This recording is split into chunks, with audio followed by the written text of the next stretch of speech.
આપણે એવું કહીએ સાંભળ્યું સ્ત્રી હતી એની પછી બરબાદ થઈ ગઈ ના એ મર્દાનગી એનો એક નો પ્રોટેક્શન મળે. Live in and one night stand વાળું વલ્ગારિટી, દેવીઓ, ઓ બાપરે, ફ્રેન્ડ વિથ બેનિફિટ્સ. કેવું છે કે સ્ત્રીને જજ કરીએ છીએ એની કરતાં વધારે પુરુષને જજ. મોસ્ટ પ્રોબેબલી આ વર્ડ છે ને, આ વર્ડથી બોયઝને અને મેલ જે આખું ડિપાર્ટમેન્ટ છે ને એને બહુ ચીડ ચડે છે. કોઈ છોકરી પીરિયડ્સમાં આપણને બધું ખબર છે એના વિશે.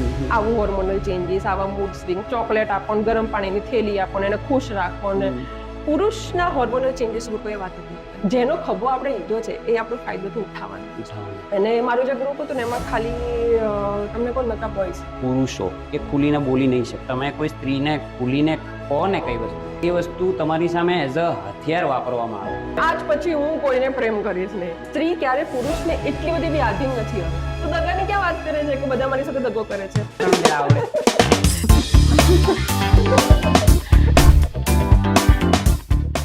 સંબંધોના પ્રોબ્લેમો લોકોની લાઈફમાં આવતા રહેતા હોય છે, પણ ખરેખર લોકોને ખબર નથી હોતી કે એ પ્રોબ્લેમો પણ છે અને એનું સોલ્યુશન પણ છે.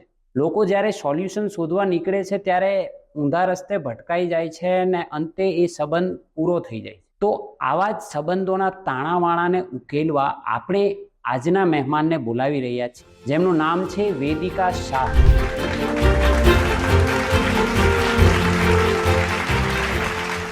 કેમ છો? એકદમ મજા, ફેન્ટાસ્ટિક.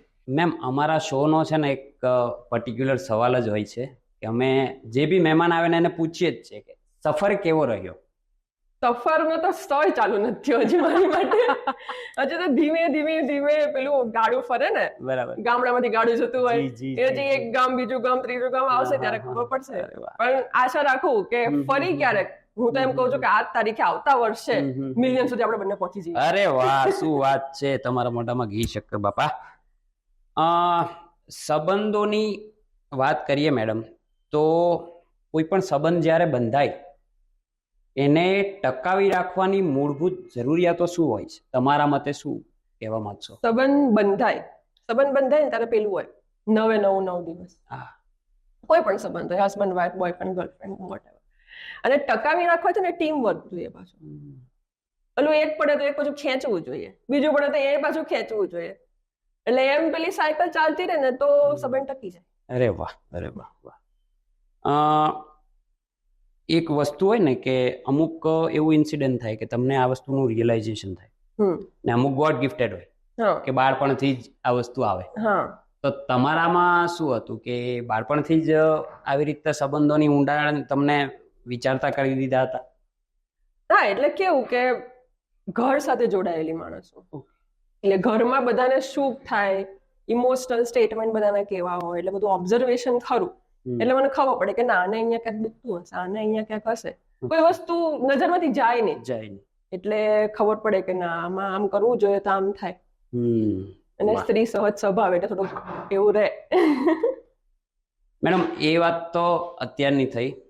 કન્ટિન્યુ જે છે તમારી લાઈફસ્ટાઈલ એ યા તો સંબંધોની, બાળપણ તમારું, સ્કૂલિંગ, કોલેજ કેવા નખરા ને શું રહ્યું? ના, એવું કોઈ ખાસ નખરા નહીં. અચ્છા. સ્કૂલિંગ મારું એવું હતું કે મારા પપ્પાની બદલી બહુ થતી, એટલે મેં 7 સ્કૂલ બદલી. 7 સ્કૂલ બદલી મેં. તમને પેલી બિલાડીની મારા મમ્મી એ જ કે. અને કોલેજ તો એવી રહી ને કે બહુ જલસા કર્યા. અચ્છા. અને મારું જે ગ્રુપ હતું ને એમાં ખાલી તમને કોણ નતા બોયઝ. કોઈ ગર્લની સાથે મને એ વખતે ફાવતું નહીં. એ થોડીક અલગ નેચરની હું ત્યારે હતી. અને કોલેજમાં તો એટલા બધા જલસા કર્યા કે મારે એક સાથે 14 કીટી આવી. અમારે બોલવું છે કારણ કે એ 14 સબ્જેક્ટ મેં એક સાથે ક્લિયર કર્યા હતા નેક્સ્ટ ટ્રાયમાં. એટલે મેં 2 મહિના એક્ઝામ આપી ને જીટીયુ નો નિયમ છે કે સવારે પેપર હોય, સાંજે પેપર હોય.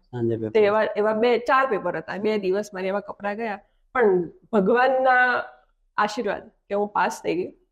એટલે પછી મને એવું થયું કે ના, એટલે ભણવું જોઈએ, એમને નહીં ચાલે. અને એ ક્યારે થયું એમ કે ભણવું જોઈએ? કારણ કે મને ક્યારેય થયું જ નહીં ભણવું જોઈએ. અરે મેં રિઝલ્ટ જોયા, ગણી મેં લિટરલી મેં કેટી ગણી 1 2 3 4 5 પહેલા સેમની હોય, બીજા સેમની હોય, ત્રીજા સેમની, ચોથા સેમની, પછી 5મા સેમમાં છે ને પેલું સીજીપીએ ગણાય. અને પછી ગવર્મેન્ટ કોલેજમાં હું હતી. મારું કોલેજ શાંતિલાલ શાહ કોલેજ ભાવનગર ગવર્મેન્ટમાં. એટલે ત્યાં તો એવું કોઈ પ્રેશર નહીં ભણવાનું. એટલે પછી ગણ્યું ને એટલે આપણે બધાથી પાછળ લાગી આવ્યું કે આ તો આપણે રખડવામાં રહી ગયા. એટલે પછી એ જે કિક લાગી ને પછી મારું ભણતર સુધર્યું. હવે લડી પછી લેવાનું. ભણતર સુધર્યું એમ. બરાબર ને, કે હવે લડી લેવાનું. હવે લડી લેવાનું તો લડ્યું તો જોવાનું નહીં થતું. હા બધા બેટ લગાડતા હતા કે એમાં હું ડિટેન થઈશ નહીં થાવ. ક્યાં એવા પેલા ના હોય આપણે કહો કે કોલેજોમાં એવું કઈ ને કઈ ધતિંગો કર્યા હોય, કાંડ કર્યા હોય કે ના એવો ભાઈ કોઈ કાંડ નહીં, કશું જ નહીં? એવું કશું જ નહીં. બહુ સીધા અને સિમ્પલ બસ આમ બેસવાનું ને રમવાનું ને એવું બધું. વોલીબોલ રમતા, બેસતા, કલ્ચરલમાં ભાગ લેવાનો, ડાયરા કરવાની, બેસીને બેસવાનું, વાતો. હા એ વખતે તો મોબાઈલ આપણા જીવનમાં બહુ હતા નહીં ને એટલું ઇન્ફ્લુઅન્સ બી નતું સોશિયલ મીડિયાનું. એટલે આપણે જેને ઓળખતા હોય, આપણી સાથે જે રહેતું હોય એની સાથે બસ ગપ્પા મારવાનું. તો એ તમે એક આ મારો પર્સનલ સવાલ કહી શકું કે ત્યારે જે મોબાઈલ કલ્ચર નહોતું, અત્યારે છે, ત્યારની મજા અને અત્યારની, જો કે ગ્રુપમાં બેઠા હોય તો બી પોતપોતાના મોબાઈલમાં, ઓબ્વિયસલી. તો એ વસ્તુને તમે કઈ રીતે જોવો કે એ કેટલું સારું હતું ના કેટલું ખરાબ છે? સારું ખરાબ નથી, વપરાશ ઉપર છે. ઓકે. તમે લાઈક મારું જ એક્ઝામ્પલ છે, હું અનહદ ગપ્પા મારતી હતી, એ બી ખરાબ છે. અનહદ મોબાઈલ કરવો એ બી ખરાબ છે. એટલે એ વપરાશ ઉપર છે અને માણસના પેલી મેં તમને કીધું કિક ઉપર છે. એકવાર તમને કિક લાગી ગઈ પછી ત્યાં તમે 5 મિનિટ વેસ્ટ નહીં કરો. બિલકુલ. એટલે અનહદ ગપ્પામાં ક્યારેક 14 કેટી આવી જાય ને એના પણ બહુ ખરાબ છે. કંટ્રોલ આવે એક્ઝામ્પલ રાખવા જેવો નથી, પણ આ એક ઉદાહરણ કે કિક લાગવી છે. બરાબર છે. તમે લખો પણ છો, બરાબર? એ લેખનમાં રુચિ ક્યારથી જાગી? એવું કઈ ખાસ નતું. આપણે ગુજરાતી પાઠ્યપુસ્તકમાં બધી વાર્તાઓ આવતી ને, રસિકભાઈ રસો, ગીલાનો છકડો. અરે વાહ, શરણાઈના સૂર, તગડીને પડી તમારા ગાંધીનગર આપણે ભાવનગરની. યસ. પછી શરણાઈના સૂર, પેલો શરણાઈ વાળો, પેલો દીકરી હોય છે ને, તે બધી વાર્તાઓ વાંચતી ને, વાર્તાનો કોન્ટેક્સ્ટ એક જ હોય, એમાં પાત્ર ન બદલાય, એમાં સીન ના બદલાય, પણ લેખક જે રીતે લખતા એ રીતે હું ઓબ્ઝર્વ કરતી. ઓકે. તે પછી જયારે બધું પતી ગયું એટલે એમ થયું કે હા યાર આવું તો લખવાનું બાકી હતું મારે, આવું તો કાંઈ હવે શું લખવું છે. એક તો પબ્લિશિંગ, મારું ફેમિલી બેકગ્રાઉન્ડ તો એવું કશું જ નથી, પણ છેલ્લે જયારે ઇન્સ્ટાગ્રામ બહુ પેલું આવ્યું કે તમે તમારું કાંઈ પણ લખી શકો, ફેસબુક બહુ વાપરતી નહીં ત્યારે, તો ત્યારે એમ થતું કે આ કંઈક પોસ્ટ બનાવી, એડિટિંગ કરી, આમ કરી, એટલે તાનમાં પેલું શું ચાલુ કરી દીધું. પછી લોકોને ગમવા લાગ્યું એટલે કે ચલો હવે એફર્ટ નાખો. લેખનમાં અત્યારે તમે જે લખો છો એ મોસ્ટલી કઈ ટાઈપનું લેખન હોય છે? અત્યારે છે ને લોકોને લાંબુ વાંચવું નથી ગમતું. પહેલી અટેન્શન સ્પેન ઘટી ગયો. અટેન્શન સ્પેન ઘટી ગયો. બિલકુલ. અને વાંચવાનું જે ચલો વાંચવું ગમે, પણ આખી વસ્તુ, આખી વાર્તા હોય તમે રસપ્રદ રીતે મને કહી દો ને તો હું વાંચું નહીં. ઓકે. એટલે મને એમ થાય કે લોકો ફટાફટ કેમ વાંચે, એટલે મેં 2 લાઇનર્સ લખવાના ચાલુ કર્યા. બરાબર. અછંદસ જ હોય, એટલે એમાં કઈ આપણે વ્યાકરણ ના આને તે જોવાનું ના હોય, પણ એવું લખવાનું કે એક તો પહેલા તો લોકો ઇન્સ્પાયર થાય, બીજી વસ્તુ કે લોકોને ખબર પડે કે શું સાચું છે અને શું ખોટું છે, ત્રીજી વસ્તુ કે લોકો સાથે અટેચ થવા માટે એની સાથે થોડું ઇમોશનલ થવું પડે, તો લોકોને એમ લાગે કે ના ભવિષ્યમાં આ માણસ જે કહેશે એ સાચું હશે. અને બટ ઓબ્વિયસ હું તો સાચું જ પીરસવાની છું, કોઈને ખોટા માર્ગે દોરવાની વાત જ નથી આમાં. એટલે એ બધું જળવાય રહે એ ટાઈપનું કોન્ટેન્ટ લખો, કોઈ બાયસ નહીં, જેન્ડર બાયસ નહીં, કોઈના પ્રોફેશન ઉપર નહીં, એવી રીતના તો કોઈ દિવસ રિલેટ કરી શકો એમ લોકોને. અને અત્યારે જેમ તમે કીધું લોકોનું વાંચન છે ને બહુ ઘટતું જાય છે. હા, નાનું તો વાંચે છે, કેપ્શન આમ કરશો ને નીચે આવડું મોટા 2-3 ફકરા હશે ને સ્વાઈપ થઈ જશે. તમે 3 થી 4 ફિલ્ડ સાચવો છો, ઘર સાચવો છો, નોકરી સાચવો છો, સામાજિક જે બી પ્રવૃત્તિઓ એ બી સાચવો છો, ટાઈમ મેનેજમેન્ટ ને આ બધી જવાબદારીઓ કઈ રીતે પોતાની રીતે સેટલ થઈ જાય? એકવાર કેવું હોય કે 24 કલાકમાં જો આપણું ટાઈમ ટેબલ આપણને ખબર હોય તો હું જે બધું કરું છું એ કોઈ પણ પુરુષ પણ કરી શકે. ઓકે. મારું ટાઈમ ટેબલ ફિક્સ છે, આ કરવાનું, આ કરવાનું, ટાસ્ક વાઇઝ. ઓકે. તો તમારું ટાઈમ ટેબલ બી એ રીતે હોય તો તમે પણ એ 3 નહીં તમે 5 વસ્તુ કરી શકો. એટલે બીજું બી શું છે કે એક સ્ત્રી સહજ સ્વભાવ છે કે ભાઈ કરવું છે, અમારે ખુશીથી કરવું છે, એવું નહીં કે કોઈએ જવાબદારી થોપી દીધી, કોઈ કમ્પલસરી કરાવે છે, એવું નથી. કરવું છે એટલે કરીએ છીએ. અને એક હોય પરિવારનું ધ્યાન રાખવું, આ બી કરું, આ બી કરું, મલ્ટીટાસ્કિંગ તો થઈ જાય. પણ અઘરું તો ખરું ને, બધા માટે અઘરું તો લાગે. અઘરું તો લાગે, પણ કેવું હોય કે પરાણે જ્યારે આવે ને ત્યારે અઘરું લાગે. ક્યારેય એવું થાય કે અમુક ટાસ્ક પૂરા ના થાય તો એનું બર્ડન જેવું લાગે કે ગિલ્ટી ફીલ થાય યાર આજે આ નથી થયું, પણ ઇટ્સ ઓકે, બીજા દિવસે કવર અપ કરી લેવાનું, ટાઈમ આપવાનો ને એને. ટાઈમ ને લીધે જ નથી થયું, આપણે તો પૂરી મહેનત કરીને. બિલકુલ. કોઈ સંબંધ સચવાઈ રહે, બંધાઈ તો ગયો, બંધાઈ તો જાય, પણ સાચવવામાં ઘણા એફર્ટો લાગતા હોય, તો કેવા કેવા પરિબળો કામ કરે એ સંબંધ સાચવાઈ રહે એના માટે? શું શું વસ્તુ મેઇન કોરમાં જરૂરી છે? એક તો છે ને, અત્યારે તો એવું બહુ થઈ ગયું છે, સ્પેસ. તો ભાઈ બેન તું મને સ્પેસ દે, ભાઈ તું મને સ્પેસ દે. સ્પેસ નું કેમ આટલું મહત્વ થઈ ગયું? કારણ કે બધાની લાઈફમાં બહુ બધું થાય છે. પહેલા આટલા બધા ટાસ્ક જ નતા આપણી પાસે કરવા માટે, એટલે લોકોને કેવું છે કે ભાઈ થોડુંક મને મી ટાઈમ દે, કાં તો મને મારા ફ્રેન્ડ સર્કલ સાથે ટાઈમ દે. એ બધું થોડું અત્યારે બેલેન્સ કરવું પડે એવું છે. પહેલા કેવું હતું કે વિશ્વાસ હોય તો સંબંધ સંચવાઈ રહે, પણ અત્યારે એવું થઈ ગયું છે કે ભાઈ ના, તું મને થોડોક અડધો કલાક દે, આપણે પછી મળીએ છીએ, કાં તો આપણે પછી વાત કરીએ છીએ. તો એવું અત્યારે જરૂરી થઈ ગયું છે. તમે માનો છો પર્સનલી એ સ્પેસ વાળી થિયરીમાં કે મને થોડી જગ્યા આપતું? હા, થોડી જગ્યા. એ પાછું સ્વાભાવિક છે, સબ્જેક્ટિવ છે. બરાબર. કોઈને એવું હોય કે સતત એના પાર્ટનર સાથે રહેવું હોય, કાં તો સતત ઘરમાં મમ્મી પપ્પા સાથે કનેક્ટેડ રહેવું હોય. કોઈને થોડુંક આઇસોલેટેડ જોઈએ. એટલે મારા માટે તો એવું છે કે થોડુંક મને જોઈએ, વધારે નહીં, 10-15 મિનિટ, કે ભાઈ હા ચલો થોડું બ્રેક લઈ લઈએ, પછી આપણે આગળ કંઈક વાતચીત કરીએ કે કામ કરીએ. એટલે એ જે સમજી લેવું ને એ જરૂરી છે. તો એ સ્પેસ વાળો કોન્સેપ્ટ મને લાગે ત્યાં સુધી જ્યારે આપણે બાળકો હતા ને ત્યારે નહોતો. ના, હવે આવ્યો છે. તો વેસ્ટર્ન ઇન્ફ્લુએન્સ ને મોબાઈલ તમે કીધું, વેસ્ટર્ન ઇન્ફ્લુએન્સ નહીં, એકચ્યુઅલી લોકોને છે ને ઓલું મી ટાઈમ નામનો શબ્દ આવ્યો. પહેલા એવો મી ટાઈમ નામનો શબ્દ નહોતો. આપણે ઓલું લગ્ગા રમતા, પેલા લખોટીઓ રમતા, તો મજા આવતી હતી. એમાં પણ મી ટાઈમ નહોતો જોઈતો. હવે નાના નાના છોકરાને એમ છે કે ભાઈ રૂમ બંધ કરી દો, મને મારી સ્પેસ આપો. તો એ આ કલ્ચર પર કેવો અસર પડે આ વસ્તુનો? અમુક હોય ને પોઝિશન, એમાં બરાબર છે, પણ મોટા ભાગની જે સિચ્યુએશન બનતી હોય છે ને એમાં એ સ્પેસનો દુરુપયોગ થાય. ઘણી વસ્તુઓ અમે પર્સનલી પુરુષો શેર નથી કરી શકતા કે ખુલીને બોલી નહીં શકતા. આવા નેચર પાછળ તમને શું લાગે, કારણ શું હોઈ શકે? એકદમ સાદી રીતે કહું ને તો પુરુષો ખુલે છે, પણ પેલું ન હોય આવ ભાઈ હરખા, આપણે બે સરખા, તો એનો જે સમોવડીયો પુરુષ હોય ને એની સાથે પહેલા વધારે ખુલે. કારણ કે એમાં બે વસ્તુ મળે. એક તો એની જે મેસ્ક્યુલાનિટી છે, મર્દાનગી, એનો એક પ્રોટેક્શન મળે, અને બીજી વસ્તુ કે એને જજમેન્ટ ના મળે. આપણે કેવું છે કે સ્ત્રીને જજ કરીએ છીએ એની કરતા વધારે પુરુષને જજ કરીએ કે તું કેમ ઢીલો થઈ ગયો, તારે ક્યાં ઢીલા પડવાની જરૂર છે, તું કેમ આમ કરે છે, આટલું તો થયું. હા, આટલું તો થાય, હવે હશે. આપણે સ્ત્રી પહેલેથી છે એવું, આપણે એક ફિટ છે સમાજમાં, ને એનું કોઈ એવું બી નથી કે વસ્તુ ખોટી છે, પણ એક છે.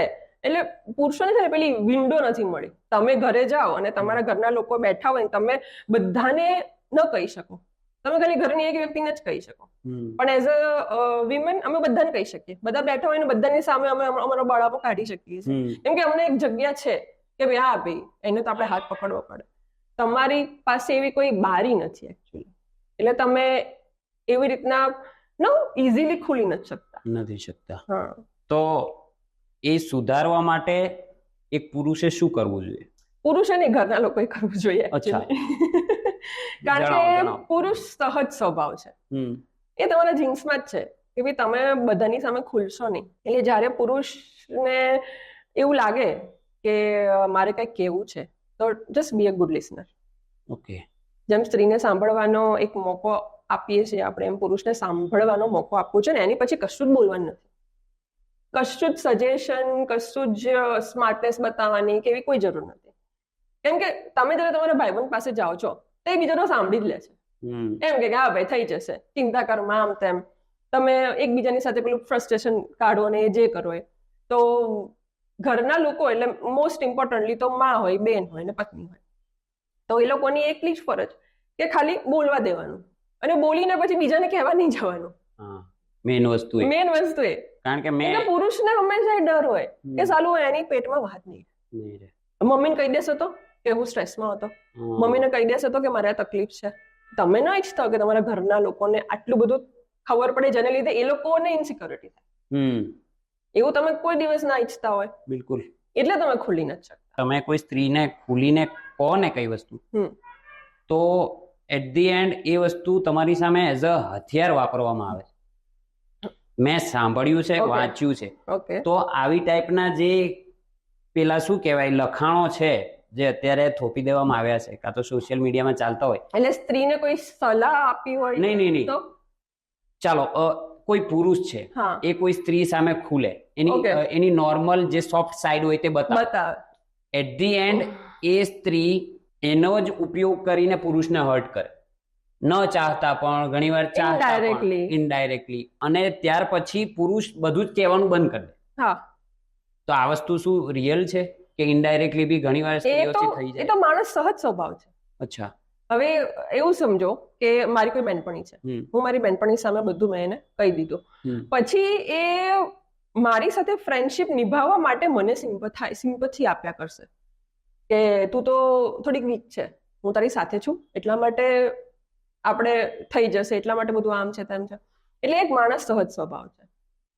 વાઇસ વર્સા બી થઈ શકે, ઊંધું બી થઈ શકે, એવું જરૂરી નથી. એમ નથી કે ઘણીવાર કોઈ સ્ત્રી ખુલે તો એ પુરુષ બી એને એ રીતે સંભળાઈ શકે. કોઈ પણ જો એમાં કેવું છે કે તમે જેને ખભો આપો, બરાબર, એટલે જેનો ખભો આપણે લીધો છે એ આપણો ફાયદો તો ઉઠાવવાનો. એટલે એક નોર્મલ જનરલ હ્યુમન નેચર હોવાનું. તો કોઈ પુરુષ પ્રેશરમાં છે કે તકલીફમાં છે, ઘરના લોકો, ઘરના સભ્યો કઈ રીતે ઓળખી શકે? તમે જે રીતે કીધું કે માં હોય, બેન હોય, વાઈફ હોય, પત્ની હોય, બરાબર, એને કઈ રીતે ખબર પડે કે મારો જે ભાઈ છે, દીકરો છે, યા તો હસબન્ડ છે, એ પહેલા જે હતો એવો નથી, એ પ્રિટેન્ડ કરે? એકચ્યુઅલી જ્યારે છે ને આમાં ઘણી બધા ફેક્ટર્સ છે, ઘણી બધી રીતે જોઈ શકાય. પહેલા તો છે ને પોતાને આઇસોલેટ કરશે, એકલા રૂમમાં બેસવાનું, એકલા રહેવાનું, બહાર જ રહેવાનું, કારણ કે એને ડર છે કે મારો મોઢા ઉપર છે ને બધું પાકી જશે અને મારે કોઈને કહેવું નથી. પહેલા તો પુરુષનો એક માત્ર બેઝિક સ્વભાવ કે સેલ્ફ હીલિંગ, કે મારી સાથે જે થઈ રહ્યું છે ને હું પોતાની જાતે જ હીલ કરી દઈશ, હું કરી લઈશ. બધાને એવું હોય. એ આ રોંગ વસ્તુ છે ને? ના, એ કોઈ રોંગ વસ્તુ નથી. ઓકે, એ એક કેવું હોર્મોનલ જીન્સ છે તમારા, કે ભાઈ એ પુરુષનો એક છે જ એવું, ગમે ત્યાંના હોય કે ભાઈ હું સેલ્ફ હીલિંગ છું, હું મારી રીતે મારો જ કેટલા બી. અને સૌથી પહેલા તો શું હોય કે પુરુષમાં એક કોમન સ્ટ્રેસ હોય ને તો પૈસાનું જ હોય. બીજો કોઈ એને વધારે પડતો એવું કોઈ મોટું સ્ટ્રેસ નથી હોતું, કરિયરનું ને પૈસાનું, મની મેટર્સ. તો એ બધી વસ્તુમાંથી બહાર આવવા માટે એ ઘરની બહાર રહે. એટલે શું થયું, એ પરિવારથી આઇસોલેટ થવા લાગે. અને બીજું આ પહેલું લક્ષણ છે. બીજું એક એવું હોય, અચાનક વ્યસન ચાલુ કરી દે. નાનપણથી ના હોય, અચાનક થી પછી એમ કે ભાઈબંધીમાં પણ એ ભાઈબંધીમાં નથી હોતું, એ બે ઘડીનું પેલું ડોપામાઇન હોય છે, ડાયવર્ઝન હોય છે. એટલે પાછું ઘરે ખબર બી ના પડવા દે કે સાલું આ બધું વ્યસન છે. પણ ટૂંકમાં તમે દેખીતી રીતે છે ને એનું મોઢું વાંચો ને તમારે ટાઈમ રહેવા. કોઈ બી હસબન્ડ હોય, એ આવે 10 વાગે ઘરે, તો 11 વાગે તો સુઈ જવાનો ટાઈમ હોય, તો એને કોઈની સાથે કોમ્યુનિકેશન કર્યું જ નથી. જો એ કોમ્યુનિકેશન કરશે તો લોકોને ખબર પડી જશે કે આ તો સાલું કંઈક પ્રોબ્લેમ છે. એટલે પોતાની જાતે પોતાના પરિવારથી થોડાક ક્ષણ માટે કે થોડાક પેલા માટે આઇસોલેટેડ કરશે. ત્યારે પછી પરિવારની શું જવાબદારી કે એને રહેવા દેવું. ઓકે, આપણે સમાજમાં ઘણું હોય છે કે ભાઈ ઘરના લોકોને ના ગમે કે ભાઈ શું છે, ઘરના લોકો સાથે તો રહે, પણ એના સાથે શું થતું હોય છે એ તમે કોઈ દિવસ પૂછ્યું નથી કે કેમ ભાઈ? તો એમ પૂછે કોઈ છોકરાને, કોઈ જુવાનીઓ હોય ટીનેજર, એને પૂછે કે તું કેમ રાત્રે મોડો આવે છે? પણ અત્યારના ટીનેજરમાં તો પાછું કેવું છે, કમાવાનું પાછું જોમ બહુ છે. 18 વર્ષના છોકરાઓને તો મિડ લાઈફ ક્રાઇસિસ આવી જાય કે હા મારે ઘર તો પૈસા જ નથી. 18 તો હું આંબા ઉપર કેરીઓ તો. એટલે એ બધી જે બધું થાય છે ને એના લીધે આપણે એવું રાખવું પડે ઘરમાં વાતાવરણ કે ભાઈ હા એ જાય છે. પછી કેવું થશે કે એ ચલો 1 મહિના પ્રોબ્લેમ, 2 મહિના પ્રોબ્લેમ, પછી પાછો એને પરિવાર યાદ આવે ત્યારે આપણે શું કહીએ છીએ, પુરુષ સ્વાર્થીલો છે. પણ એ સ્વાર્થીલો નથી હોતો. પછી આપણે પાછું એને પૂછવું જોઈએ કે ભાઈ ક્યાંક થયું તું, કેમ આવું થયું, ક્યાં પ્રોબ્લેમ થયો હતો? પછી એમ કે ના હતું, થઈ ગયું, ઓકે થઈ ગયું, આગળ પાછળ કઈ પંચત કરવાની જ નહીં, ખોદવાનું નહીં. એનાથી આજે હું કહું છું ને એ સહજ સ્વભાવનો કે છે તમારામાં એવો નેચર, અમારો ગોસિપ વાળો નેચર છે એમ તમારો આવો નેચર છે. એટલે પછી એ ઇરિટેટ થઈ જાય એ હદે એને હેરાન નહીં કરવાનો, કારણ કે એ વસ્તુ સોલ્વ કરીને લડીને આવ્યો છે ને પછી એમાં છંછડ નહીં કરવાનું. મને કહો શું મને કહો નહીં કરવાનું. હું નથી કરતી એવું. ગુડ. એ બાબતે હું સુખી છું. શાંતમ પાપમ, જે તમને મજા આવે તો કહેજો, ના મજા આવે તો બેસો આરામથી કે દીકરી એટલું પૂછી લેવાનું કે ભાઈ થઈ ગયું ને, જે હતું એ રેડી ને, બસ રેડી, ચલો આગળ. તો પ્રોબ્લેમ તો છે, પ્રોબ્લેમ છે. તો આ જે પુરુષોની મનોદશા હોય છે, પ્રોબ્લેમ છે, પણ સોલ્યુશનનું ક્યાંય કોઈ દેખાતું નથી. તો આની મનોદશા પર, પુરુષની મનોદશા પર કોઈ કેમ વાત નહીં કરતું? હવે એવું છે ને, ફોર એન એક્ઝામ્પલ, કોઈ છોકરી પીરિયડ્સમાં છે, આપણને બધું ખબર છે એના વિશે, આવું હોર્મોનલ ચેન્જીસ, આવા મૂડ સ્વિંગ, ચોકલેટ આપો, ગરમ પાણીની થેલી આપો, એને ખુશ રાખો ને એવું બધું, મૂડ એટલે આજકાલ કોમન થઈ ગયું છે, બધાને ખબર હોય, બરાબર. પુરુષના હોર્મોનલ ચેન્જીસ ઉપર કોઈ વાત જ નથી કરી, સાયન્ટિફિક રિસર્ચ જ નથી એવું. તમારે બી હોર્મોનલ ચેન્જીસ આવે, તમારે બી મૂડ સ્વિંગ્સ હોય, તમારા બી અલગ અલગ ટાઈપના ફ્રસ્ટ્રેશન હોય, એની કોઈ હજી સુધી એ વાત પર હથોડો નથી માર્યો કે ના છે, જોજો, એવું કોઈ દિવસ હજી સુધી કીધું નથી કોઈએ. જો એ કહેવાનું ચાલુ થશે ને પછી લોકોને થશે કે હા આને બી એવું છે, અમને ખબર જ નથી, તો કેવી રીતે અમે તમારું લાઈક એ પ્રમાણે સિમ્પથાઇઝ કરીએ? બિલકુલ. અમારા તો લિટરલી દિવસમાં 1000 વાર મૂડ સ્વિંગ આવી જાય. ઘણા માણસ છે, કઈ વાયદો હોય ને ચૂકાઈ ગયો હોય તો સામેવાળાનું મૂડ સ્વિંગ આપણે સહન કરવાનું. હા, અમારું મૂડ સ્વિંગ સામેવાળાને સહન કરવાનું. માનો કે ક્યાંયથી કઈ પેમેન્ટ જ લેવાનું છે, એટલે કે ભાઈ 2 દિવસ ખાલી થોભી જાય, અહીંયા 2 દિવસ પાછા બીજા 20 દિવસ થાય, બરાબર. એટલે એ મૂડ સ્વિંગ તો તરત ને તરત જ આવી જાય, શોર્ટ ટાઈમ પ્રમાણે. બિલકુલ. તો આના માટે તમારા માટે કરવું શું જોઈએ? કેવા પગલા ભરો તો આ વસ્તુ થોડી સુધરી શકે? થોડુંક પૂછવું જોઈએ કે ટીનેજ છે, હવે કોલેજ કરતો છોકરો છે, પછી જોબ કરવા જાય છે, તો એના જીવનમાં તો ફેરફાર થયો ને. એટલે એ જે આમ એક સ્ટેટમાંથી બીજા સ્ટેટમાં જાય ને ત્યારે ખાસ એને ધ્યાન રાખવાનું કે ભાઈ બરાબર ને.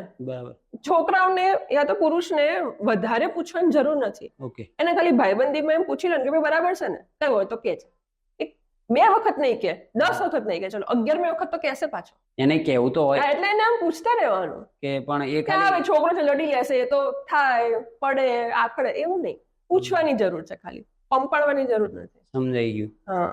અને તમે કીધું કે અમુક વસ્તુનું જે લેડીઝોને ધ્યાન રાખવાનું હોય છે, એઝ અ વુમન કેવી ભૂલો એ લોકો કરે, કેવા રીઝનને લીધે એક મર્દ માણસનું એમાં સંબંધમાંથી રુચિ ઉઠી જાય યા તો સંબંધથી અણગમો થઈ જાય. હવે આ જે રુચિ શબ્દ છે ને, એ આપણે ઉપજાવી લીધો છે. એક સિમ્પલ એક્ઝામ્પલ કે તમારી પાસે એક સિલેબસ છે, એ તમે 4 વખત વાંચો, 5મી વખત તમે કંટાળી જશો, કારણ કે કંઈ નવું આવ્યું જ નથી, અપડેટ જ નથી થયું. તમે ફોન વાપરો, સોફ્ટવેર અપડેટ જ નથી થયું.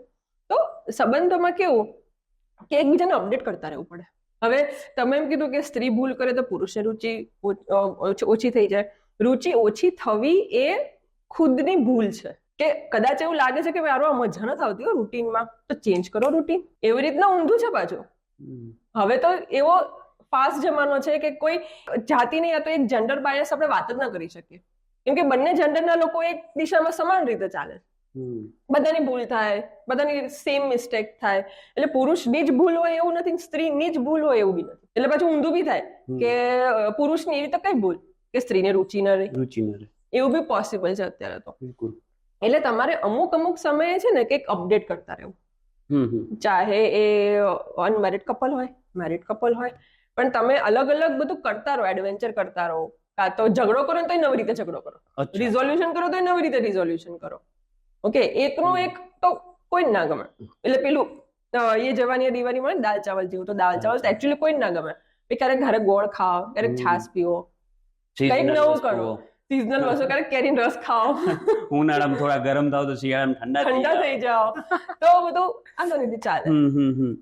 એક સંબંધ જયારે તૂટે ત્યારે મોસ્ટલી આપણે, ચાલો હું આ વસ્તુ પૂછી ના શકું કોના જીવનમાં વધુ પડતો ફરક પડે, બટ એક ઇફેક્ટ તો દેખાય જ કે અમુક પાર્ટ સ્ત્રીનો છે જલ્દી મૂવ ઓન થઈ જાય, મેન્સનો અમુક પાર્ટ મૂવ ઓન નથી થઈ Yes, શકતો, તો નથી. વધારે કોને અસર પડે? આમાં કેવું હોય, સ્ત્રી પુરુષ કરતા પણ હું એવું માનું કે જે માણસ બીજા માણસને વધારે આધીન હોય ને એને વધારે ફરક પડે. સ્ત્રી ક્યારે પુરુષને એટલી બધી બી આધીન નથી હવે. તમે કબીરસિંહ જોયું, બરાબર? તો એમાં પેલો ગાંડો થઈ જાય છે, કેમ કે એ માણસ પહેલા તો ઇમોશનલી એને એટલો બધો આધીન હતો એના પાર્ટનરને કે એ વસ્તુ એનાથી હેન્ડલ જ ના થઈ શકે, કેમ કે આધીનતા વધારે છે, ડિપેન્ડન્સી વધારે છે. એમ આપણે જોયું છે કે પેલો શું કહેવાય કે આપણે એમ વિચારીએ કે ભાઈ પેલો જે છોકરો હતો કાં તો પેલો જે પુરુષ હતો બરબાદ થઈ ગયો એની પાછળ. આપણે એવું કહીએ સાંભળ્યું, સ્ત્રી હતી એની પાછળ બરબાદ થઈ ગઈ. ના, પહેલાનું કલ્ચર હતું. આપણે જો કમ્પેરિઝન કરવા જઈએ, હા માનો કે આજથી આપણા જ પેરેન્ટ્સની વાત કરીએ, હા તો એમનું કલ્ચર તમને વધારે પસંદ પડે કે અત્યારનું? બંનેના તમે પ્લસ માઇનસ કહી શકો? હા, પ્લસ માઇનસ કહી શકું.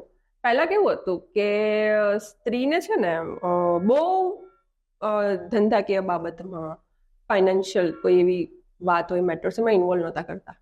હવે સ્ત્રી બધી ઇન્વોલ્વ છે, હવે બધાને બધું ખબર પડે છે. પહેલા કેવું હતું કે એક ડિપાર્ટમેન્ટ હતા કે ભાઈ આ તારે કરવાનું, મારે કરવાનું, એકબીજામાં પેલું ના થવું જોઈએ. તો એ અમુક વખતે ખરાબ વસ્તુ છે, કારણ કે એમ લાગે કે યાર આ તો મને આવું કીધું નહીં અને ઘર લઈ લીધું, મને કીધું નહીં, જમીનનો સોદો કરી લીધો. હવે એવું નથી. હવે તો કોઈ એક વાઈફ હોય ને પુરુષે કંઈક થોડું એનું લેપટોપ વેચી દીધું એટલે મને કીધું નહીં, મને પૂછ્યા વગર. એટલે લાગી આવે કે ભાઈ પહેલાથી તો કહેતા હતા, હવે કેમ નથી કહેતા? તો એ જે કહેવાનું છે ને એ હવે અત્યારની જનરેશન જેમ આપણી છે મિલેનિયલ્સ, એ લોકોમાં એ ટેવ છે હવે, અને એ ટેવ સારી છે. જેનઝીનું તો સખત જ બધું પારદર્શક હોય છે, એ લોકોનું તો પ્રોપર પ્રેક્ટિકલ, આમ એકદમ સ્મૂધ લેવડ દેવડ. હેલ્ધી કહી શકો એને કે ટોક્સિક? હા, હેલ્ધી કહી શકો. હેલ્ધી કહી શકો, પણ ટોક્સિક બી બનતા વાર નથી લાગતી. ટોક્સિક બનતા વાર નથી લાગતી. એનું શું કારણ? કારણ કે જો તમે કોઈ બી જગ્યાએ પાર્ટનરશિપ કરો તો તમારે પારદર્શકતા રાખવી પડે, બરાબર? તમારે બધા હિસાબ બે માણસની સામે હોવા જોઈએ. અને આમાં કેવું થાય કે ટોક્સિસિટી ક્યારે ઉદ્ભવે કે ત્યારે છુપાવવામાં આવે. પહેલેથી દેખાડેલું હતું, અચાનકથી કેમ છુપાવી દીધું? ટોક્સિક. અચાનકથી કેમ કંટ્રોલ કર્યું? આપણે તો બંને 50-50 ચાલતા હતા, અચાનકથી 60-40 કેમ થઈ ગયું? તો ટોક્સિક. જેમ ચાલતું એમ ચાલવા દેવાનું. જો આડું ઓળું થઈ જાય તો પછી ટોક્સિક. એટલે આ લોકો બધાને ટોક્સિક કહેતા હોય છે. આપણે તો શું કે ભાઈ હરખું હાલતું નથી, મનમેળ નથી, આ લોકો ટોક્સિક કહે છે. આપણું મત હતું. મસ્ત હતું. જ્યારે આપણા મમ્મી પપ્પાઓની વાત હતી ત્યારે રેરલી ડિવોર્સ થતા. ડિવોર્સ થતા તો બી સમાજમાં વાત ફેલાઈ જતી, છૂટાછેડા થયા. બહુ ખરાબ. હવે છૂટાછેડા નોર્મલ થઈ ગયા. બેઝિકલી આપણામાં છૂટાછેડા બનાવેલો વર્ડ છે, પછી હિન્દીમાં વર્ડ નથી, ઉર્દુમાં તલાક છે, ને ઇંગ્લિશમાં ડિવોર્સ. તો એ કલ્ચર આપણામાં તો હતું જ નહીં એવું માની શકીએ. ના હતું. હા, પણ ટૂંકમાં થતા પણ ફટાફટ કાઇન્ડ ઓફ ટેબુ લાગતું બધાને કે છૂટાછેડા થઈ ગયા. બહુ ખરાબ. હા, કઈ રીતે હોય શકે? સમાજ શું કહે છે? પેલા 4 લોકો તો ઉભા જ હોય, 4 લોકો ઉભા જ હોય તો અડતા જ નથી, બરાબર? અને હવે બહુ નોર્મલ થઈ ગયું છે. તો મોસ્ટલી એના કારણો શું હોઈ શકે તમારા મતે? એકચ્યુઅલી મેં જેટલું જોયું છે, હું એટલી બધી કઈ આટલી બધી બી મેચ્યોર નથી કે હું આ બાબત ઉપર ઠોસ કઈ કારણ કહી શકું. નહીં, અમારી નજરમાં છો એટલે તમે. કારણ કે આપણે કેવું કે પેલું ઘર કે મુર્ગી દાલ બરાબર. મારા મમ્મી પપ્પા એમ કે તું તો બહુ નાની, તને ખબર જ નથી પડતી. બધાના મમ્મી પપ્પા માટે એટલે આપણને એમ થાય કે હા ભાઈ નહીં પડતી હોય. એટલે મને એવું લાગે કે છૂટાછેડા થાય ને, જો એમાં 2 રીઝન હોય. એક તો 2 માણસ હોય, એમાંથી 2 માણસમાંથી બંને માણસના કોઈ બી એક પરિવારના સદસ્ય સાથે તો પરિવાર સાથે એકબીજાને ના બનતું હોય. બીજી વસ્તુ હોય કે બંનેને એકબીજાના સાથે ના બનતું હોય. ઓકે, હવે જ્યારે કોઈ માણસ વચ્ચે ઝઘડો થાય ને ત્યારે આપણે સુલઝાવવાનો ટ્રાય કરીએ. ઓકે, હવે માતા પિતા સિવાયના જે પરિવારના સભ્યો છે ને એને ક્યારે એવું પડ્યું નથી કે આપણે સુલઝાવીએ. ઓકે, એટલે એ લોકોને કેવું છે કે ભાઈ નથી ફાવતું, ચલો નીકળો. ના ફાવતું છૂટા થઈ જાવ. ઇઝીલી, એટલું ઇઝીલી બોલી દે છે કે 2 માણસે જે 0 થી લઈને જે રિલેશન સ્ટાર્ટ કર્યું છે એ લોકો જોવા નથી આવ્યા. એના મા બાપને ખબર હશે, ચલો, પણ એ 2 માણસ સિવાય ખબર જ નથી કોઈને કે એકચ્યુઅલીમાં શું બન્યું છે, એકચ્યુઅલીમાં બંને વચ્ચે કેવા રિલેશન હતા, એકચ્યુઅલીમાં શું ઝઘડો હતો, એ કોઈને ખબર જ નથી. તમે સમજો, તમે 2 માણસ હોય, બહુ બાંધતા હોય, એને ટાપુ ઉપર જઈને મૂક્યા, 3 દિવસમાં બી ભેગા થઈને પાછા આવી જશે, કેમ કે ત્યાં કોઈનું ઇન્ફ્લુઅન્સ નથી. જ્યારે બે માણસ વચ્ચે અણબનાવ હોય ત્યારે સોલ્વ થઈ જાય. ઘરનો અણબનાવ હોય ને ત્યારે પરિવાર, એમાં પાછો જે બીજો પરિવાર છે મા બાપ સિવાય, એ વચ્ચે આવે ને એટલે છૂટાછેડા થાય. આપણો કાયદો છે જલ્દીથી કોઈ છૂટાછેડા નથી આપતો. કેમ નથી આપતો? 10-12 વર્ષ સુધી લોકોને છૂટાછેડા નથી મળતા. આ બધુંથી માંગવો આવશે, આ નખરા થશે, ડેટો જશે. કેમ કાયદો એટલી બધી વાર કરે છે? કે કદાચ રજીસ્ટર કરવું હોય તો તમે કાલે એમ કહો કે ભાઈ કાલે અમારે રજીસ્ટર કરો, ફટાફટ. 2 જણા પેલા છોકરી વાળા 2 જણા છોકરા વાળા, એ જ હતું. ખર્ચો બચી ગયો. ત્યારે સાઈન કરો, થઈ ગયા લગ્ન, જાઓ ઘરે, ખર્ચો બચી ગયો. સારું. ને તમે કીધું એમ કે છૂટામાં તો વર્ષો નીકળી જાય. કેમ? કારણ કે આપણો કાયદો બી સમજે છે. કાયદો એ બધું પ્રેક્ટિકલ ને લીગાલિટીની વાત થઈ, પણ કાયદો બી સમજે છે કે ભાઈ ના, ટાઈમ આપો, હજી ટાઈમ આપો. એટલે જયારે પેલું બધાનું ઇન્ફ્લુએન્સ આવે ને ત્યારે છૂટાછેડા બહુ થઈ. અને આ પાછું કેવું છે કે બધા કમાય છે, બધા પાસે કોઈ પોઝિશન છે, એટલે કોઈ કોઈનું નીચું નથી જોઈ શકતું. ઇક્વાલિટી વિશે તમારા શું વિચારો? કઈ ક્ષેત્રમાં હોવી જોઈએ ને કઈ ક્ષેત્રમાં ના હોય તો વધારે સારું? ઇક્વાલિટીમાં તો કેવું છે કે પહેલા કેવું હતું આપણે કે ભાઈ મમ્મી એટલે આ જ કામ કરે, પપ્પા એટલે આ જ કામ. રોલ્સ હતા, આપી દીધેલા. ઇક્વલ જ હતું, એ બરાબર જ હતું. જેટલું બાર પપ્પા કામ કરતા ને એટલું મમ્મી ઘરે કામ કરતા. છોકરા મોટા કરવાના, આ કરવાનું. મમ્મીને બી હજારો કામ હતા. પેલા તો વોશિંગ મશીન નહોતા. હું તો કહું આપણા મમ્મી પપ્પાએ, એટલે મીન્સ આપણા મમ્મીઓએ જે ઘરકામની મહેનતની મજૂરી કરી છે ને, એ બહુ સખત હતી. આપણી પાસે બધી ફેસિલિટી છે, તો એ બી એક શારીરિક શ્રમ, માનસિક શ્રમ, અને ફાધરનો બી એક શારીરિક શ્રમ, માનસિક શ્રમ. હવે કેવું થયું છે કે ભાઈ ના, સ્ત્રીઓને બહાર જઈને કમાવું છે, બરોબર? એટલે પાછું એ શું કરશે કે ના, મને બી ઇક્વલ હક આપો, મને બી ઇક્વાલિટી જોઈએ છે, મને બી આ જોઈએ છે, મને બી આવું જોઈએ છે. ત્યારે પાછું એને તરત તો મળે જ નહીં, કેમ કે પુરુષ પ્રધાન છે આખી ઇન્ડસ્ટ્રી. એવી જ રીતે જો પુરુષ કોઈ ઘરકામમાં ટાંગ અડાવે તો સ્ત્રીઓને ના ગમે. બટ ઓબ્વિયસ છે.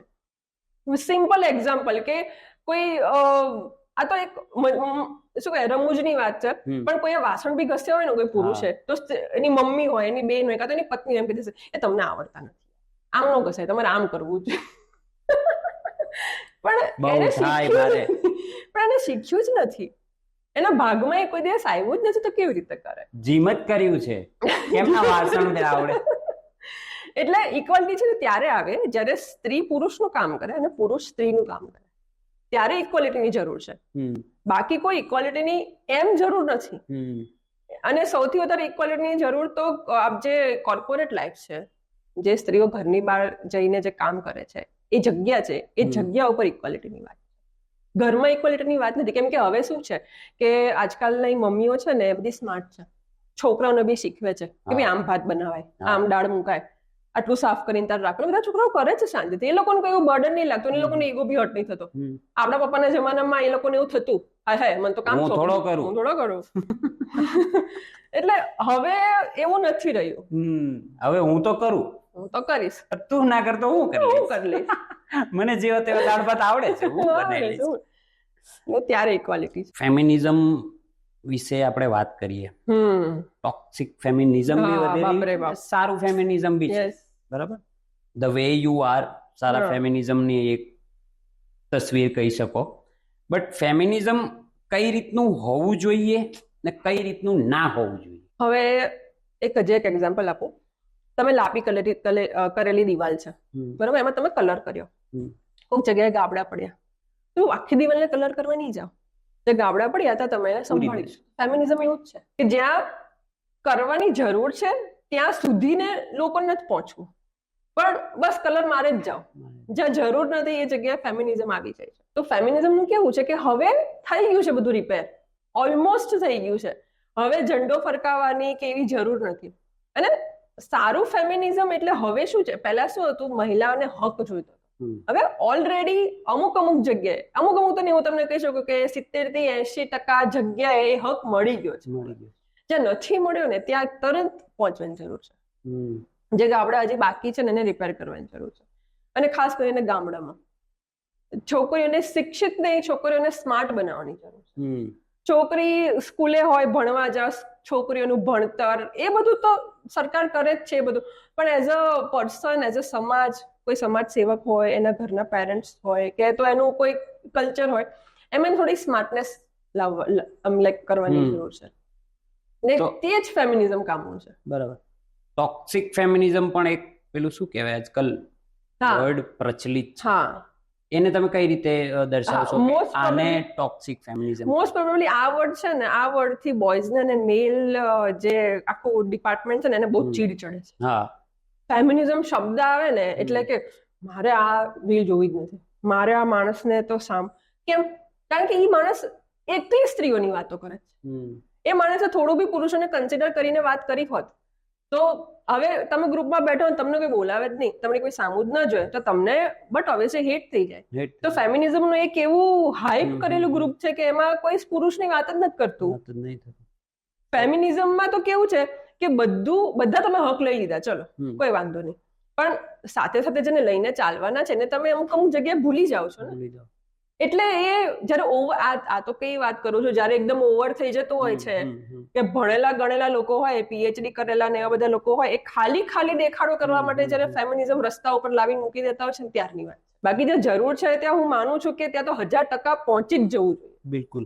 હમણાં જ એક મૂવી હતું, એનું ટ્રેલર મેં સાંભળ્યું હતું, દેવીઓ. ઓ બાપરે, ડિસ્ક્રિમિનેશન કરી નાખ્યું. આને તમે ટોક્સિક ફેમિનિઝમ કહી શકો? ઓબ્વિયસલી કે છે જ ના, ઓબ્વિયસલી ધેર આર સજ્જનો. હા, સજ્જનો છે જ તો યાર. ઇટ્સ નોટ લાઈક કે બિલકુલ પુરુષો સબ મર્દ એક જૈસે હોતે, એવું નથી ભાઈ, એવું નથી. છે, સાચી વાત. સારા તમને બી દેખાય જ છે પણ છે, પણ આ તો કેવું કે છાપ પાડી દીધી આપણે. બિલકુલ. સંબંધોમાં બી આજકાલ છે ને પ્રકાર આવી ગયા છે. હા, જેવા કે જસ્ટ ફ્રેન્ડ, ઓ બાપ, પછી friend with benefits, casual relationship, સરસ, સૌથી ખતરનાક live in and one night stand વાળું વલ્ગારિટી. તો આ કલ્ચર વધતું જાય છે, તેની પાછળ જવાબદાર કોણ? કયા પાસાઓ જવાબદાર? પહેલી વસ્તુ કે આ બધું છીછરાપણું, એ તો આપણને ખબર છે, પણ એ બધી જે વસ્તુઓ, આ બધી પ્રોડક્ટ આવી છે ને, એ બધી પ્રોડક્ટનો એક જ એમ છે, છીનવી લેવું. છીનવવાની જ વાત. હું એની પાસેથી બધું લઈ લઉં. ઓકે, બધી રીતે બંને પાત્રોની વાત કરું છું, આપણે કોઈ બાયસ જેન્ડર બાયસ. એટલે દરેક માણસે બીજા માણસ પાસેથી છીનવી લેવું છે, હું બધું એનું લઈ લઉં. એટલે એમાં ક્યાંક ને ક્યાંક છે ને પેલું ઇમોશનલ સ્ટેબિલિટી હોય ને એ વીક થઈ જાય. ઓકે, હવે આ બધા જે પ્રકારો છે ને, એ પ્રકારો ચાલે સમજો કે મેક્સ ટુ મેક્સ 6 મહિના. ઓકે, પછીથી પાછો બીજું કોઈ શોધવું પડે છીનવવા માટે. આની પાસે તો ખાલી થઈ ગયું છે, હવે તો આ ટોક્સિક થઈ ગયું છે, એ તો થઈ ગઈ છે, વોટએવર. આજે ટોક્સિક શબ્દ છે, એનો આપણે ઉપયોગ કરીને આપણે જ્યારે છીનવવાની વાત આવે ને ત્યારે આ બધી વ્યાખ્યાઓ આવે. જ્યારે આપવાની વાત આવે ને ત્યારે પ્યોરિટી આવે. એટલે એ પ્યોરિટી તો ચલો આ બધામાં તો છે જ નહીં, આપણે એને બાદ કરી દઈએ. અને બીજી વસ્તુ છે, તમે ઇમોશનલી છે ને તમને ખાંડતા જ જાય, લોકો બધું લેતા જ જાય તમારી પાસેથી. ઓકે, અને પછી કેવું થાય અમુક ડ્યુરેશનમાં તમે એકની એક એવી આવી બધી વ્યાખ્યાઓની સાથે કે આ બધા સંબંધો સાથે તમે 5 વખત આ બધું કર્યું, 5 times in a lifetime, 6ઠ્ઠી વખત તમને શું ડાયલોગ આવે ખબર છે? હવે તો હું આજ પછી કોઈને ટ્રસ્ટ જ ના કરું. આ દુનિયા ટ્રસ્ટને લાયક જ નથી. એટલે જ મે બી અત્યારે આજ પછી હું કોઈને પ્રેમ કરીશ નહીં, આજ પછી હું કોઈના ઉપર વિશ્વાસ નહીં કરું. બધા મને અલ્લા પણ તે પેલા આપ્યું જ નથી, તો દગાની ક્યાં વાત કરે છે કે બધા મારી સાથે દગો કરે છે? તો એવા જ ચકડામાં ફરતો રહ્યો યા તો ફરતી રહી છે કે જેમાં તે કોઈને આપ્યું જ નથી, લેવાનું જ કર્યું છે. આપવા માટે બી લેવાનું, જેટલું આપે તે 2 ગણું લેવાનું. એ પૈસા હોય કે ગમે તે હોય. જે આપણે અત્યારે વેસ્ટર્ન કલ્ચર છે એનું આંધળું અનુકરણ આનું જવાબદાર ખરું? એવું નથી. દુનિયામાં જે બી કઈ થાય છે ને, કોઈ પણ દેશમાં કઈ બી થાય છે, તો એક દેશની પ્રગતિ હોય તો એમાં છે ને એવો કચરો આવતો જાય. એવું જરૂરી નથી કે પેલી કન્ટ્રીમાં થાય છે એટલે આપણી કન્ટ્રીમાં થાય છે, એવું જરૂરી નથી. હવે પહેલાના જમાનામાં બી ઘણા બધા દૂષણો હતા, પણ એ જમાનાના રિગાર્ડિંગ હતા, જેમ કે એ જમાનાના બોક્સમાં સચવાઈ રહેવા એ લોકો જેવા હતા. આપણે જે દૂષણો છે ને આપણા જેવા છે, આપણે જ જાતે ઉભા કરેલા છે. આપણે ખાલી રેફરન્સ લીધો કે હારું આવું પણ થાય, પણ કરવું ન કરવું એ આપણા કલ્ચરમાં છે કે નહીં અને પાછું એનું પાછું વર્ઝન બી અલગ હોય કે અમે કઈ વેસ્ટર્ન કલ્ચરને કોપી નથી કરતા. અમારું તો થિંકિંગ બહુ જ અલગ છે, પણ તમારું જે રૂટ છે, રેફરન્સ છે, એ તો સેમ જ છે ને. સેમ જ છે. તો એ વસ્તુ ઇમ્પેક્ટ પાડે છે. અને મેઇન તો છે ને એમાં દેખાડો પાછો ભાગ બની જાય. તો આ શું કામ વધે છે? વેસ્ટર્ન કલ્ચરનું અનુકરણ મોસ્ટલી બહુ ઇઝી છે, બધામાંથી છૂટું થઈ જવું એટલે વધી રહ્યું છે કે આપણામાં એ શક્તિ નથી રહી કે આપણે નિભાવી શકીએ કોઈ વસ્તુ લાંબે ટાઈમ માટે? ના, એવું નથી. જ્યારે રિલેશનશિપની વાત આવે ને ત્યારે અત્યારના માણસોને કેવું છે કે તમે કીધું છટકવું છે, તો અત્યારના માણસોને છટક મારી જોઈએ. કેમ કે કોઈને વધારે પડતું બોધર નથી થવું એક માણસ માટે કાં તો એક વસ્તુ માટે. આને તો બીજું. હમણાં તમે કીધું લૂંટી લેવું છે ને પછી બીજાને લૂંટવા માટે. એટલે એ કલ્ચર કેવું છે કે ગેરમાર્ગે તો છે પણ એ સાલું એક વસ્તુ ટકવા નથી દેતું. એટલે આપણે જે બી કોપી કરીએ છીએ, આપણે જે બી લઈએ છીએ, એ પાછું આપણે પકડી બી નહીં શકતા, રાખી બી નહીં શકતા, પ્રોટેક્ટ બી નથી કરી શકતા.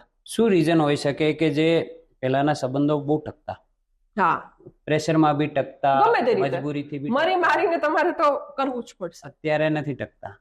સહન શક્તિનો ઘટાડો કહી શકો કે બીજું સહન શક્તિનો બી ઘટાડો. અને બીજું કેવું છે, બધા લોકો પાવરમાં છે. પાવર ખોટી વસ્તુ નથી, જરાય ખોટી વસ્તુ નથી. બધાને પસંદ છે પોતાનો પાવર, પણ પાવરની સાથે સાથે ફ્રીમાં ઈગો આવે, એ હેન્ડલ નથી થતો. પહેલા તો શું હતું કે ઘરમાં 10 લોકો રહેતા હોય, જોઈન્ટ ફેમિલી હોય, તો 2 માણસ પાસે પાવર હોય. અત્યારે 10 માણસો પાસે પાવર છે, અને એ પાવરનો ઈગો આવે છે.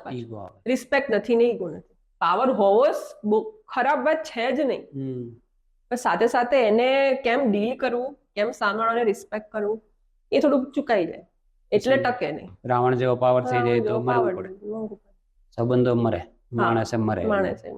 અત્યારની જે સિચ્યુએશન છે, બંને પક્ષ માટે કહું કે લેડીઝ માટે કહો, જેન્ટ્સ માટે કહો, બરાબર, અમારા દર્શકોને એ જણાવો કે કઈ રીતે એમાં નોર્મલ થઈને રહેવું, કઈ રીતે, શું તમારું શું નિચોડ હશે કે ભાઈ તમે લોકો આ રીતે રહો તો મજાનું છે? હા, પહેલા તો છે ને એ પેલું જેનઝી હોય, મિલેનિયલ હોય, ગમે તે હોય, એક કોમન વસ્તુ કહું ને તો રાત્રે 9 વાગ્યા પછી સોશિયલ મીડિયા બંધ કરી દે. સામે જે બેઠું છે ને એ તમારા ઘરનું કોઈ છે, તમારું ભાઈબંધ છે, તમે ગલ્લે બેઠા છો, સામે કોણ છે એની સાથે કનેક્ટ થાઓ. સૌથી ઈઝી વસ્તુ, સોશિયલ મીડિયા બંધ. વાત કરો પહેલા, કેમ કે લોકોને વાત કરતા જ નથી આવડતું. અને વાત કર્યા સિવાય બી કેવું છે કે સોશિયલ મીડિયા પર કેવું થાય છે કે અત્યારના જે લોકો છે ને ભટક્યા કરે છે. કે રાત્રે કેવું થાય કે આજકાલનું કલ્ચર છે કે ભાઈ લેટ નાઇટ ચેટ કરવું. લેટ નાઇટ ચેટ કરવાની જરૂર, તમે સવારે વહેલા ઉઠીને એકબીજા સાથે વાતો કરો, ગમે એ હોય માણસ. 6 વાગે ઉઠી જાઓ તો વહેલા ઉઠાશે, શરીર બી સારું રહેશે. અને તમે વહેલા ઉઠશો ને એટલે તમે ચેટિંગમાં નહીં પડો, તમારી પ્રોડક્ટિવિટી દેખાશે. એટલે એવું કહીને શું હો કે હું ભાઈ તને સવારે વાત કરું, પછી ભલે 12 વાગે ફોન કરો કાં તો મેસેજ કરો. કોઈ પણ માણસ એવું નથી કે ભાઈ હું કોઈ રિલેશનશિપની વાત કરું છું, બોયફ્રેન્ડ ગર્લફ્રેન્ડ, કોઈ પણ. સોશિયલ મીડિયા સાથે કનેક્ટેડ લોકો જે છે ને એને 9 વાગ્યા પછી બાય બાય. એનાથી તમારી લાઈફસ્ટાઈલ, તમારા ઘર સાથેનું કનેક્શન, તમારી અંગત લાઈફ દેખાશે તમને. આમાં નહીં દેખાય. ગ્રેટ. મેમ, અમારા પોડકાસ્ટનો એક અમે છે ને રેપિડ ફાયર રાઉન્ડ રાખીએ છીએ. ઓકે. વાંચવામાં સૌથી વધુ શું ગમે? નાની હતી ત્યારે ફિક્શન ગમતું, પણ ફિક્શન થી હું થોડી કંટાળી ગઈ એટલે સેલ્ફ હેલ્પ બુક ગમે અને ફેક્ટ્સ વાંચવા ગમે. ઓકે. કોઈ જગ્યાએ કોઈનું પેલું શું કહેવાય સાબિતી હોય ને એવી વસ્તુ વાંચવી. અચ્છા. નોન ફિક્શન પ્રોપર અને સાયકોલોજી. અત્યારે તો એવું જ છે, સાયકોલોજી વધારે વાંચું છું. ભારતમાં સૌથી વધારે ફરવાની જગ્યા ગમતી હોય તેવી?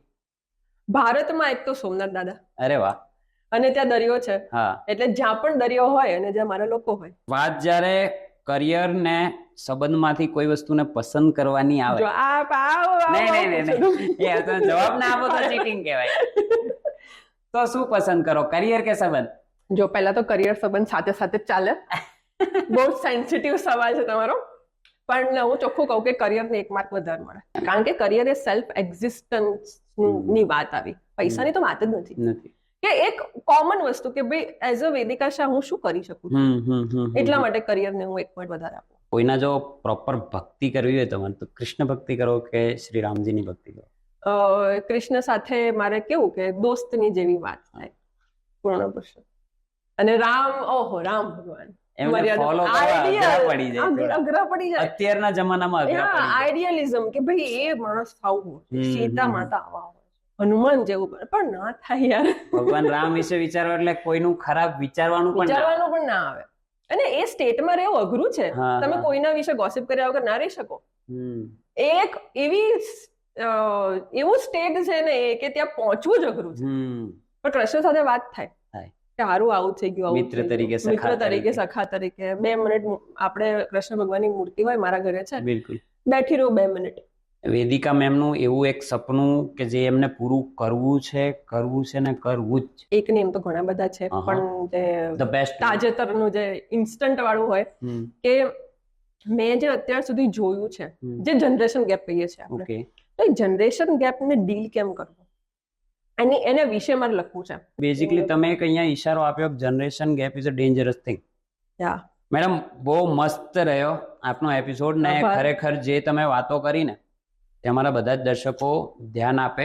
ફેમિલીમાં બિલકુલ, ફેમિલીમાં પણ તમારી આજુબાજુ કોઈ માણસ એવી રીતના ઘૂંટાય છે તો એના ખોદવાનું બંધ કરતો, એને સમજવાનું ચાલુ કરો. ને મેડમે વાત કરી તેમ થોડી સ્પેસ આપો કે એ પોતાને એક્સપ્લોર કરે કે ભાઈ મને લિટરલી પ્રોબ્લેમ શું છે ને મારે કોઈની હેલ્પની જરૂર છે કે નહીં. તો આવી જ વાતો સાથે આપણે આગળ પણ મળતા રહેશું. જય શ્રી કૃષ્ણ, જય શ્રી રામ. લાઈક, શેર અને સબસ્ક્રાઇબ કરતા